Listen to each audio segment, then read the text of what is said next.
welcome to Tokyo the Five Rings, your semi-regular video series where we explore Japanese culture, Shinto, and Buddhism through the lens of media.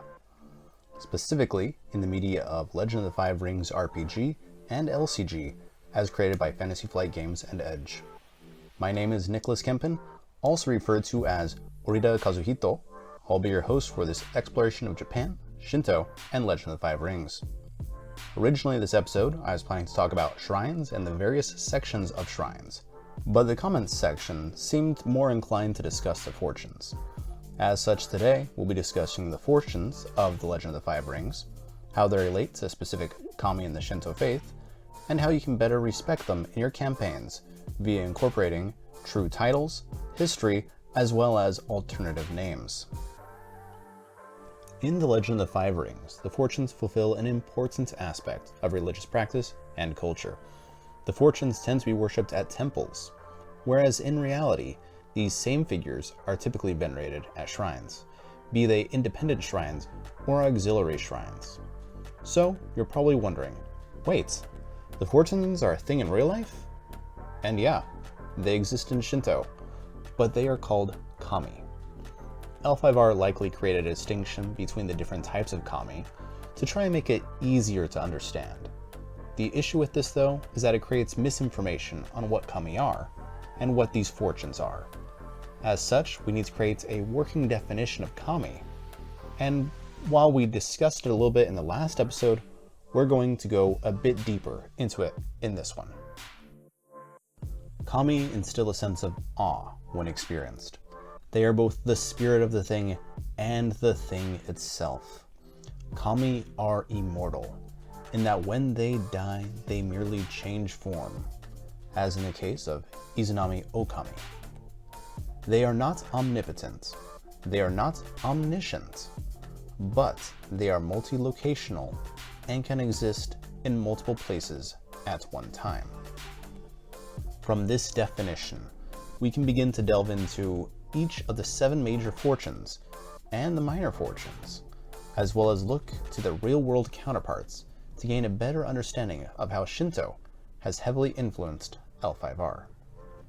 In Shinto, the 7 fortunes that are typically worshipped in L5R are called the 7 lucky gods, or Shichi-Fukujin.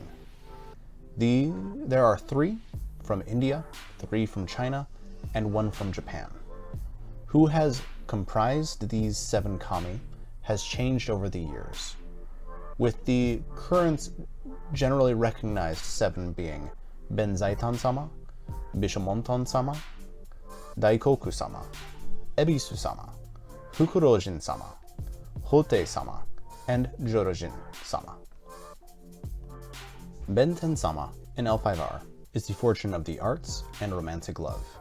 In real life, Montensama is sometimes referred to in Japan as Benzaitan-sama and has her origins in the Hindu religion as the goddess Saraswati.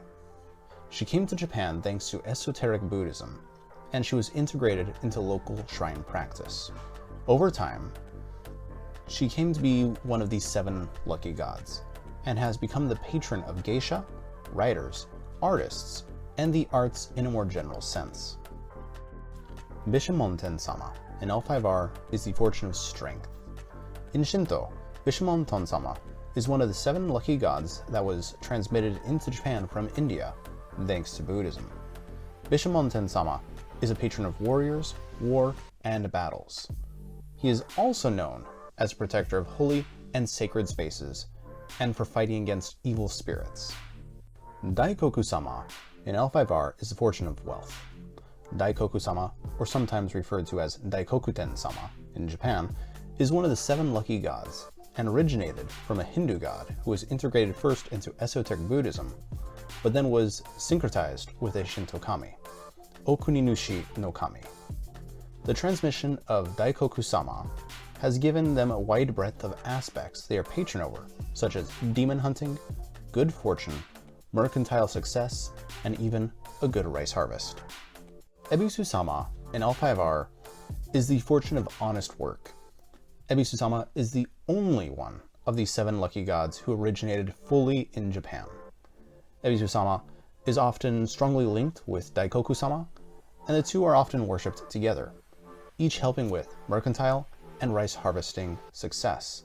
He is also often associated with fishermen, fishing, and sailing. He has also been associated with diseases and foreign visitors. Fukurojinsama in L5R is the fortune of wisdom and mercy. Referred to as typically Fukurojinsama in Japan, their origins can be traced to China as a reincarnation of a Taoist god. Fukurojinsama and Fukurojinsama have at several times in history been recognized as the same kami, just differing aspects. When this typically happened, the position would have been held by Fukurojinsama is filled by Kisho-sama. Hote-sama in L5R is the fortune of contentment. Hote-sama originated in China as a Chan Buddhist monk, Chan being referred to as Zen in Japan. He is a kami of children, patrons of bars, diviners, and fortune. In L5R, we can see how aspects of this are continued, but also how large swaths of what he oversees has been ignored. Fukurojinsama in L5R is a fortune of longevity. Fukurojinsama originates from China and is often associated with the founder of the Taoist tradition, Lao Tzu. Just as in L5R, he is associated with longevity, but in addition, he is also associated with wisdom.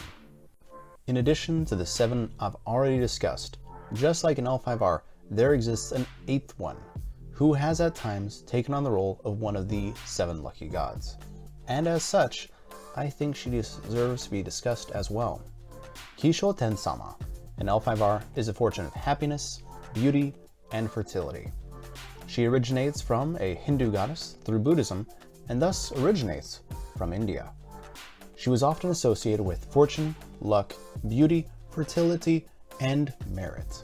We can see this is heavily integrated into L5R, and even her worship among the Dragon Clan. So now you should have a better understanding of the real-life names and histories of the fortunes. I hope that you've learned a lot about how they are truly represented in Shinto belief. Next, I want to hammer in the importance of treating the kami in your games with respect, as they are part of a living religious tradition. Perhaps use alternative names as a way to refer to them, so there are no issues regarding their interpretation at the table and how people who may worship them in real life may take it. Let me know in the comments if you notice a difference in your games. How did players react when you set these expectations with them? Did this video change your perspective on how you feel about the fortunes? I have been pleased to work with both a Shinto priestess and with Kakiri Kaori to come up with alternative names for the various kami and fortunes in the setting, and the link to that post will be listed in the description of this video. Thank you all so much for your continued support and willingness to learn about Japanese culture and their religious traditions through the lens of L5R here with us at Tokyo the Five Rings. I want to offer special thanks to Olivia, the Associate Priestess at Konkokyo Yokosuka Shrine, for fact-checking the script before recording. Without their help, this video would not be possible. Thank you.